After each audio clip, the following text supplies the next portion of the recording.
Katanya kekuatan orang-orang Gus Dur ini mau mendongkel Caimin. Bener nggak tuh? Idealnya menurut dia adalah, menurut Gus Yahya, NU bukan menjadi pihak yang terlibat langsung dalam kontestasi politik. Kan namanya organisasi ulama. Betul. Ya, kira-kira gitu deh. Setidaknya takzim gitu ya. Ya, kira-kira gitu.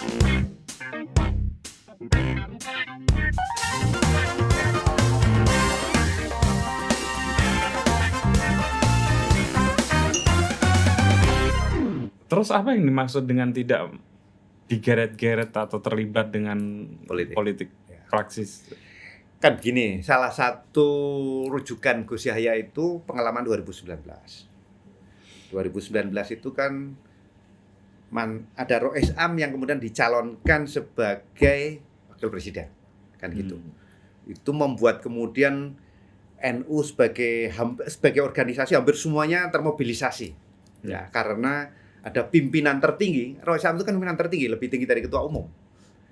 Dalam NU itu kan Syuriah lebih tinggi daripada Tanfidiyah. Iya, tapi kan eksekutif kan? Eksekutif, betul. Ya. Karena itu, tapi ini kan namanya organisasi ulama. Betul. Ya, kira-kira gitu deh. Setidaknya takzim gitu ya. Ya, kira-kira gitu. Jadi karena itu kan salah satu kira-kira kampanye Gus Yahya itu kan jangan sampai apa yang terjadi tahun 2019 dijadikan pola.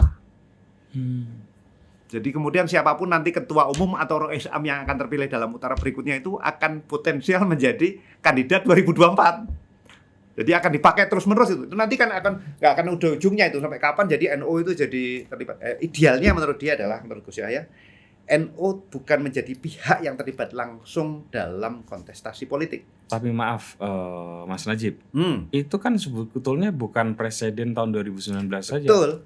Sejak Gus Dur malah. Sejak Gus Dur, betul. Kemudian Pak Hasyim Muzadi sudah juga. Betul. Ya karena kan? itu.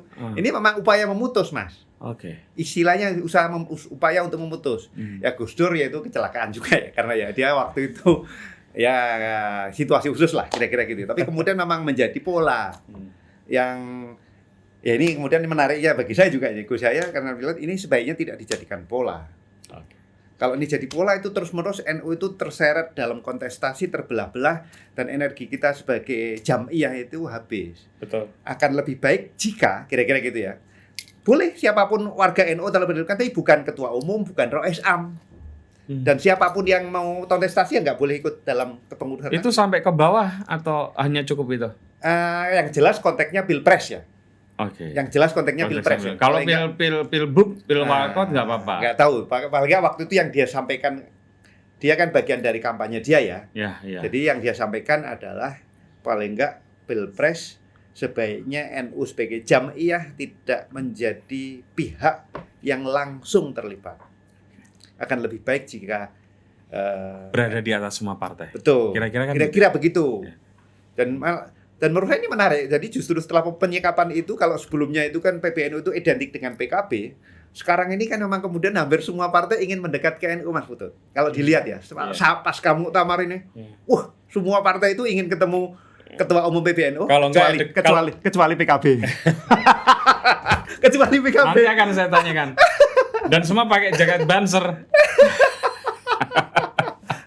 Kira-kira gitu deh. Jadi memang kemudian menjadi menarik ya. Jadi positioning itu membuat jadi NU lebih inklusif ya, sebagai ormas yang siap mendukung siapa saja, misalnya jam'iyahnya yang mau terlibat, oke, silakan. Okay.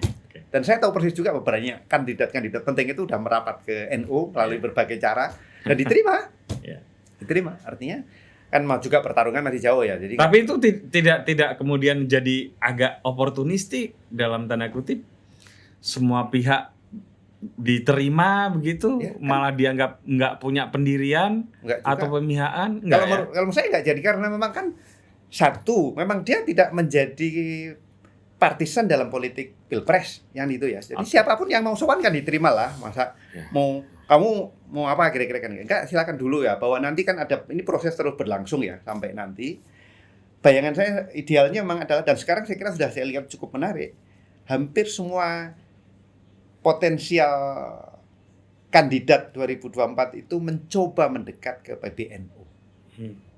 Ngetuk pintu, sowan, cari kira-kira gitu. Ya oke, moga. Artinya nggak perlu harus saya hanya mendukung yang ini, yang lain enggak. Jadi kan melalui NU menjadi semakin sempit kalau begitu.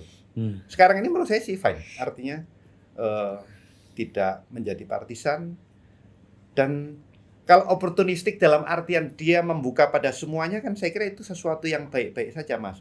Kecuali kalau kemudian mendapatkan keuntungan ekonomi. Nah, gitu ya. kira-kira begitu. Yang penting kan concern Gus Yahya ini adalah kan itu tadi pemberdayaan umat ini, resourcesnya kan sebenarnya memang di negara sebagian sekarang ini kan begitu ya. Artinya apalagi pasca Covid ini kan banyak dunia usaha kolaps kan begitu ya. Resource terbesar itu di negara dan ya saya kira itu harus dimanfaatkan sebesar mungkin untuk manfaat umat, kira-kira itu. Setuju. Tidak pribadi-pribadi ya. Itu yang penting kan ke sana kemudian. Nah, kalau pribadi itu baru jadi skandal.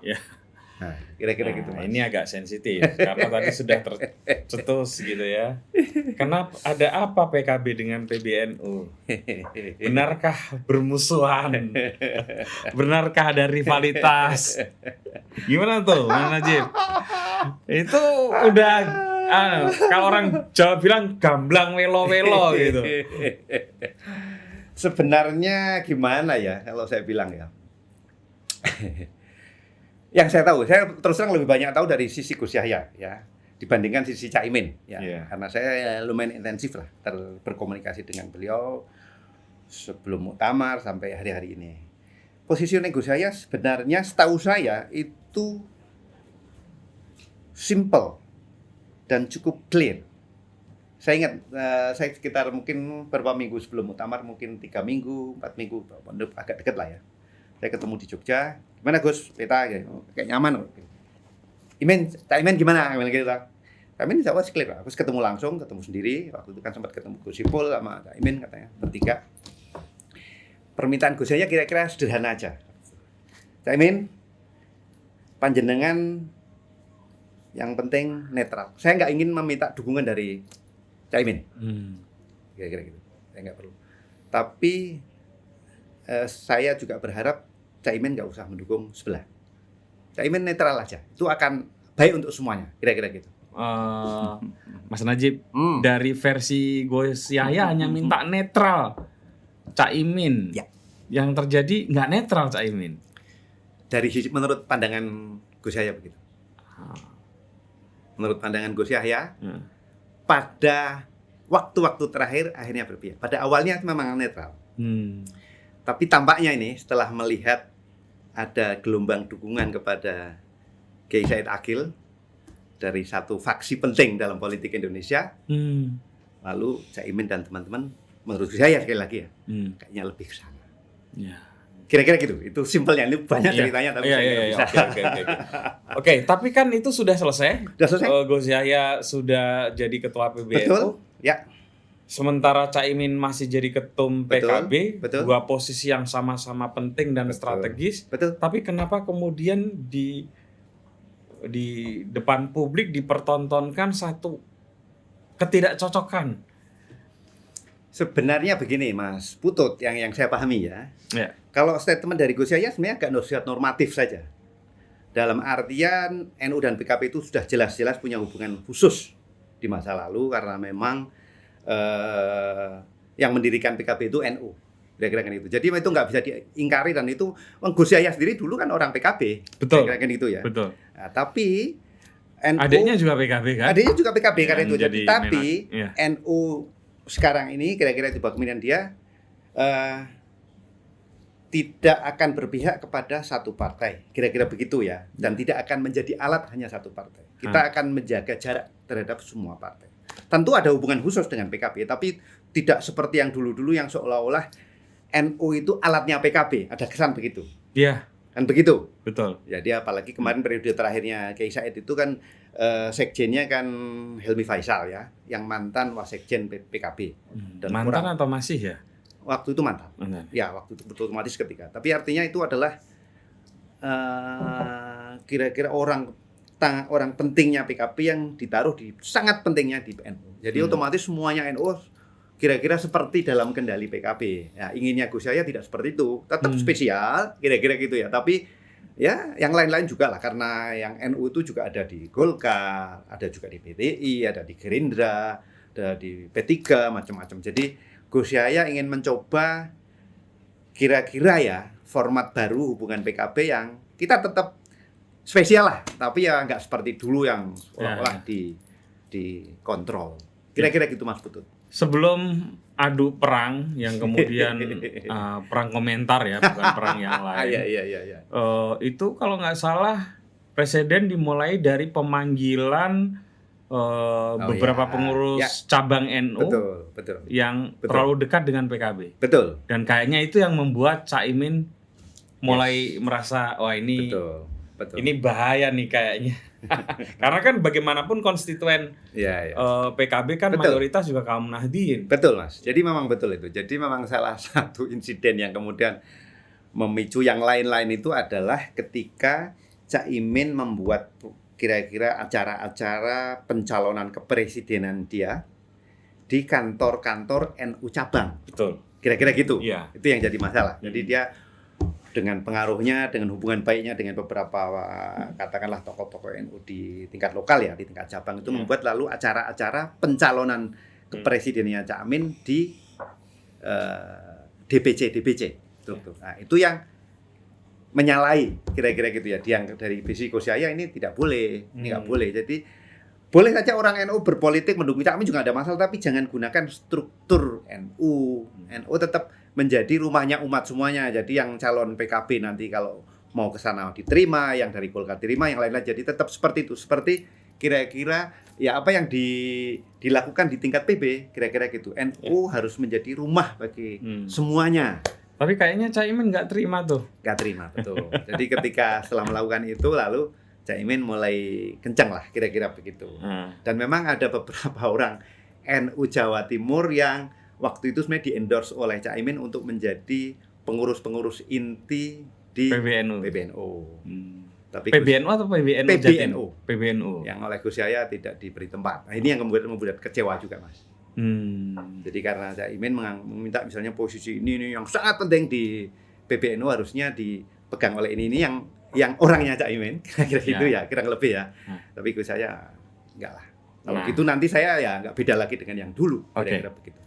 Terus ini makin menajam saya kira karena bagaimanapun PKB-nya versi Caimin ya PKB ya Caimin ya sekarang de facto maupun de jure gitu ya. Sementara di PBNU identik dengan orang-orangnya Gus Dur. Itu gimana tuh Mas? Iya. Ya kan? Ya begitu. Jadi memang ini kemudian sepertinya 3 putrinya Gus Dur jadi ada yang jadi pengurus PBNU, ada yang di Badan Otonom ya kalau nggak salah ya. Tapi intinya ada di PBNU deh. Semuanya. Di keluarga PBNU. Semua putri Gus Dur masuk di 4 putri Gus Dur. Terus kemudian ada Gus Yahya sendiri sebagai ketum orang dekat asistennya Gus Dur gitu ya. Ya kira-kira begitu. Kemudian ya muncul itulah. Jadi seolah lalu kesan itu semakin kuat lah kira-kira gitu ya. Artinya positioning Gus Yahya yang memang kredonya ketika kampanye itu adalah menghidupkan Gus Dur, kira-kira gitu ya. Jadi apa yang ingin dia lakukan selama periode kepemimpinannya itu adalah menghidupkan ide-ide Gus Dur yang kemudian waktu itu dituliskan dalam Masula itu ya. Jadi kira-kira gitu, salah dalam berbagai hal ya. Yang itu kemudian salah makin kuat ketika semua putri Gus Dur masuk di dalam kepengurusan PBNU yang sekarang. Nah, belakangan lagi kemudian ketika itu tadi ya saling berbalas komentarnya sudah mulai menajam dengan Mbak Yeni gitu ya. Kira-kira begitu. Kira-kira begitu. Jadi ini semakin kuat kesannya. Tapi itu kan sebetulnya tidak produktif buat kaum Nahdien. Mestinya begitu. Mestinya begitu. Benar.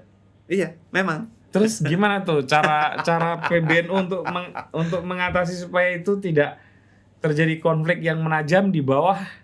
Gimana? Wah, itu kayaknya di luar porsi saya maksudnya. Tapi yang saya tahu sebenarnya Gus Yahya sudah melakukan beberapa upaya. Saya berkomunikasi secara personal dengan Gus, nyelesainya. Saya udah mengirim pesan ke Imin untuk dirambung lah. Jangan kegeran. Kira-kira begitu deh. Iya. Beliau mengatakan udah begitu. Tapi yang boleh nek ora gelem ya wis piye maneh. Kira-kira begitu deh. Nah, mungkin ya belum ketemu settlement-nya itu loh Mas ya. Barangkali ya, saya nggak tahu nih. Pokoknya saya pernah nanya, "Piye Gus?" Ya Imin. Ya, Saya coba tawarkan benar gegeran lah. Ya, gitu. Tapi ya nggak tahu nanti seperti apa respon. Bahkan ada isu namanya juga gosip ya. Ya. Katanya kekuatan orang-orang Gus Dur ini mau mendongkel Caimin. Bener nggak tuh? Saya nggak tahu. Nggak tahu ya? Saya nggak tahu. Kalau saya itu sampai di situ saya nggak paham. Nggak paham. Tapi ya? seperti Tapi denger ya? Tapi dengar ya. Denger ya? Seperti Mas Putus saya dengar.